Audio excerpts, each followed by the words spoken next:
नमस्कार दोस्तों, स्वागत है आपका चैनल ट्रिकी मैथ्स मंत्रा में। आज की वीडियो में हम लोग पढ़ेंगे इस प्रकार के प्रश्नों को जिसको देखकर एग्जाम्स में लोग अक्सर डर जाते हैं और कैलकुलेट किए बिना ही छोड़ देते हैं, जबकि ये होते हैं बहुत सरल। एक फार्मूला मैंने यहाँ पर लिखा हुआ है इसी पर बेस्ड, और इसकी मदद से हम लोग इसको 3 से 4 सेकेंड में सॉल्व कर लेंगे। देखिए, पहले प्रश्न को अच्छे से समझते हैं कि चीनी के मूल्य में 30% की वृद्धि हो जाने के कारण चीनी का मूल्य जितना था 30% बढ़ गया। ठीक है, एक परिवार ने उसकी खपत इतनी कम कर दी कि खर्च में केवल 10% की ही वृद्धि रह जाए। ठीक है, यानी कि चीनी का मूल्य क्या हुआ, बढ़ गया। अब एक परिवार ने क्या किया कि उसकी खपत कम कर दी। ठीक है, पहले सस्ती थी तो ज़्यादा यूज करते थे, बढ़ गया दाम तो उसकी खपत को कम कर दिया। अब इतना कम कर दिया कि जो उस पर खर्च होता था, मान लो 100 रुपये खर्च होता था तो मात्र 10% की ही वृद्धि हो, अब 110 रुपये खर्च हो रहा है। यदि मूल्य वृद्धि के पहले, यानी कि पहले चीनी की खपत 26 किलो थी, पहले चीनी की खपत कितनी थी, 26 किलो, लेकिन जब 30% इसका दाम बढ़ गया तो उसकी खपत को इतना कम कर दिया गया कि मात्र 10% की ही वृद्धि है। तो अब खपत कितनी है, यही प्रश्न में पूछा गया है।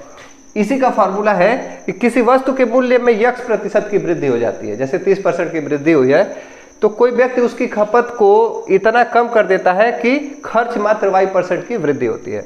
तो उस पहले वस्तु की खपत 1 किलो थी तो अब उसकी खपत a, यानी कि अब पहले इसकी खपत कितनी थी, गुणे खर्च में जितनी वृद्धि हुई है उसको 100 में जोड़ दो, और मूल्य में जितनी वृद्धि हुई है उसको 100 में जोड़ के हम भाग दे देंगे। यानी कि खपत कितनी थी पहले, गुणे खर्च में कितनी वृद्धि हुई उसको 100 में जोड़ के गुणा कर देंगे।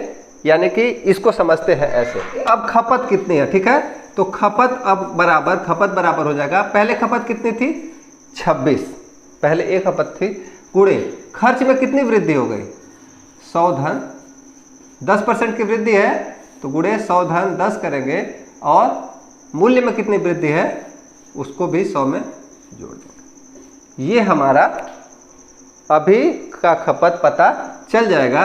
तो हो जाएगा 26 गुणे 110 बटे 130, 13 दूनी 26, यानी कि 22 किलोग्राम अब हमारी खपत रह गई है।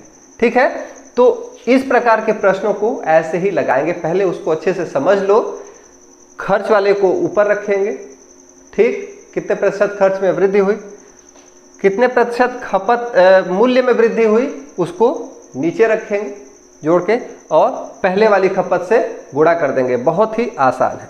अब अगर कमी होती है, जैसे किसी के वस्तु के मूल्य में x% की कमी हो जाए, ठीक है, हमेशा वृद्धि तो होगी नहीं, x% की क्या हो जाए, कमी हो जाने से कीमत, किसी व्यक्ति ने उसकी खपत में इतनी वृद्धि कर दी, ठीक है, क्या कर दी, वृद्धि, यानी कि कीमत घटा तो उसका यूज बढ़ा दिया, कर दी कि खर्च में मात्र y% की कमी।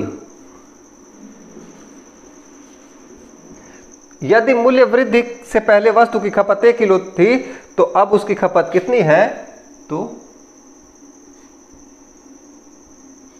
चूंकि दोनों में क्या हो रही है, कमी हो रही है, इसमें भी कमी हो रही है, इसमें भी कमी हो रही है। इन केस अगर कह दे कि वस्तु के मूल्य में क्या है, x% की कमी हो जाती है और इतनी वृद्धि कर दी कि y% अधिक हो गया, तो अधिक के लिए जोड़ देते हैं, कम के लिए हमेशा घटाते हैं। तो इस पर बेस्ड एक क्वेश्चन हम लोग देख लेते हैं, फिर उसके बाद ये वीडियो हम लोग वहीं पर खत्म करेंगे। अगला सवाल है, यदि चाय के मूल्य में 25% की कमी हो जाती है तो उसका कोई दुकानदार है उसके खपत को इतना बढ़ा देता है कि खर्च में मात्र 15% की ही कमी रह जाए। ठीक है, तो यदि मूल्य कमी से पहले, जब मूल्य घटा उसके पहले उसकी खपत 30 किलो थी तो अभी उसकी खपत क्या है। ठीक है, तो इसको भी लगाने का वही तरीका है, ए, यानी कि अभी उसकी खपत क्या है, 30 किलोग्राम। जैसे फॉर्मूले को पढ़ लेते हैं, यदि किसी वस्तु के मूल्य में x% की कमी हो जाती है तो कोई व्यक्ति उसके खपत में इतनी वृद्धि कर देता है कि खर्च में सिर्फ y% की ही कमी हो। तो यदि मूल्य कमी के पहले वस्तु की खपत 1 किलो है तो अब उसकी खपत, तो यानी कि पहले वाली खपत गुणे 100 माइनस खर्च में कमी, खर्च में y% की कमी है और मूल्य में x% की कमी है। 100 में से ऐसे ही घटा देंगे तो 30 गुणे 100 ऋण खर्च में कितनी कमी हो रही है 15